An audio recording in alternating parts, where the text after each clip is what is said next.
What's going on, guys? Hey, it's Anthony with the Wrenched Out Garage. It is your Monday garage news.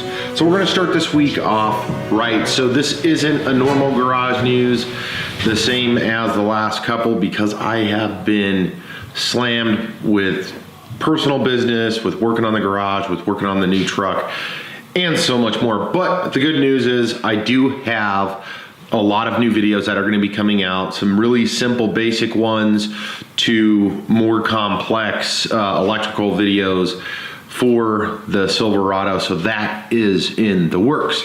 Now, with that being said, a lot of really cool things are coming. I'm going to return, hopefully the garage news will return back to the old version where I can set up the mic, set up the laptop, and talk you guys through some stuff, because I have a bunch of news that I do want to cover. I just didn't have the time to research it. In fact, I'm shooting this video on Sunday evening just so I can get it out Monday morning for you guys. So that's the way it is right now. A couple of things I do want to talk about, though, real briefly in the news world is just some parts stuff. One being OEM after OEM parts, accessories versus aftermarket. Now I'm going to dive into this subject numerous times, but I just wanted to talk real briefly about it simply because I was faced with it on numerous occasions now.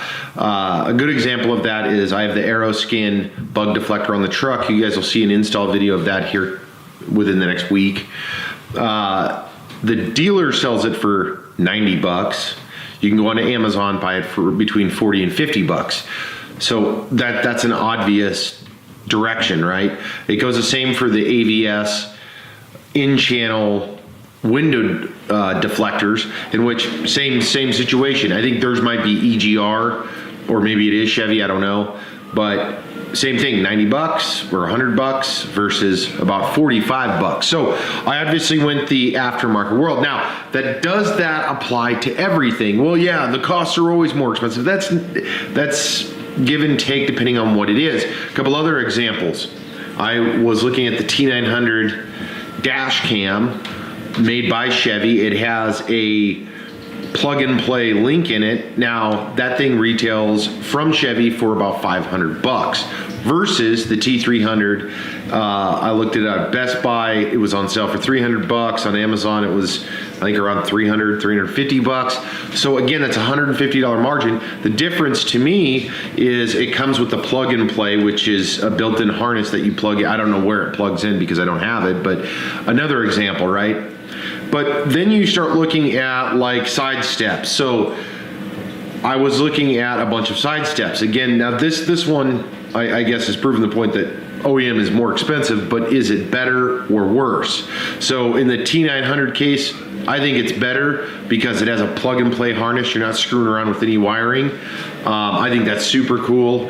And it may even go into your infotainment center. So more to come on that. I am looking at getting that. I don't know if I will or won't, because I do want to get a dash cam.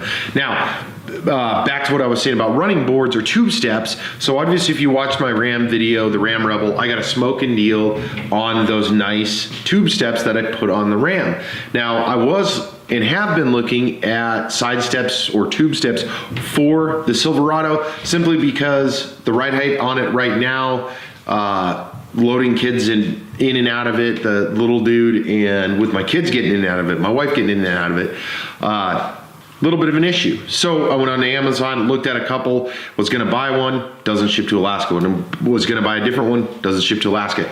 The ones that I really wanted are the off-road assist steps from Chevy. Now, you guys will see those. Those are expensive. In fact, those are the most expensive side steps or tube steps I've ever bought. Those are $800, $795 to be exact. But I did order those because I couldn't order any other ones without having to pay. I saw some for $300 worth of shipping, $250 worth of shipping, and at that point I'm like, well, I'll get the GM ones, because A, they look great.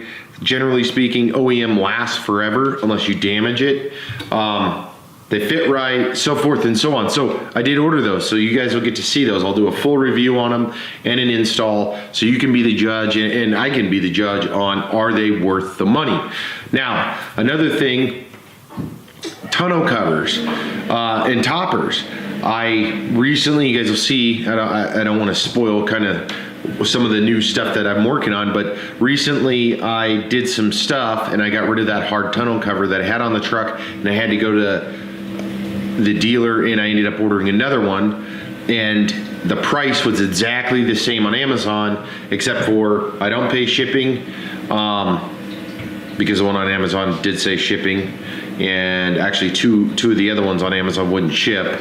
So same exact price. I'm getting a roll-up style, $4.99. It was $4.99 on there. Now obviously I didn't go to the lower echelon. I wanted something more premium than just a piece of crap, I guess, or one that I know is going to get damaged, because I've dealt with those for a long time. It's really windy here and I use the bed of my truck often. So back to my point, OEM versus aftermarket.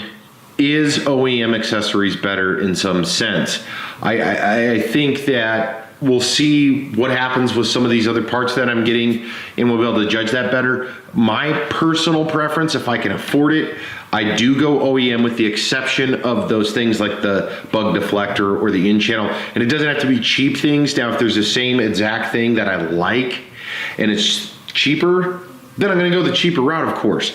But if I like the styling cue and I think they're on point, you know, it kind of poses the question. Another example is the Chevy 5.3 liter cold air intake. That is $600. That's more expensive than any other cold air intake I've found. I did not order it. In fact, part of me is like, no, just order a K&N. It's about 250 bucks, tried and true. You've had tons of them. It's over 2 times the price of it. Now it is California emissions certified, which I don't care about because I'm not in California. I think they might tune your vehicle to it. I don't know. Anyways, that is the garage news. Let's just leave it right there. Hey guys, so I have a bunch of really cool install videos. I've got a bunch of new videos that I'm going to be putting out in addition to the Monday news, and we will be going back to the old school Monday news, where I've got the mic. I've got a lot of really cool vendors and accessory guys that I want to talk about. I've got a bunch of actual automotive news. It's getting old now because I haven't been doing the regular. That wraps it up. Hey guys, I'm Anthony. This is the Wrenched Out Garage. Hit the subscribe button if you're not subscribed yet. Monday news is here every single Monday, and we've got new installs. We've got some garage life, garage hacks, and DIYs coming out as well. We do appreciate you guys stopping by. If you're out riding or driving, do it safely. We'll see you in the next video.